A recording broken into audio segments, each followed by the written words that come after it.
San Antonio ISD has a plan to close 19 campuses due to declining enrollment.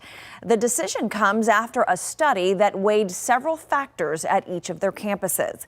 KENS 5 reporter Andrew Moore goes through the district's explanation for the proposed closures. And the parents that send their kids to these schools need to be given a promise that they will be taken care of. SAISD's new plan would close 14 elementary schools, 4 early childhood education centers, and Lowell Middle School. Parents aren't happy. You can't just take those students and teachers and export them to many different schools and expect those successes to continue. But school district leadership says there are multiple outside factors that got us here. SAISD says they've been losing enrollment for 20 years. They say birth rates are in decline and homes are getting more expensive, which pushes families to other areas. That means schools have fewer kids overall, such as Lowell Middle School, which has less than 300, and it costs more to serve each student, such as at Gates Elementary, where it costs more than $12,000. The district says it's a problem. It's a growing and unintended inequitable distribution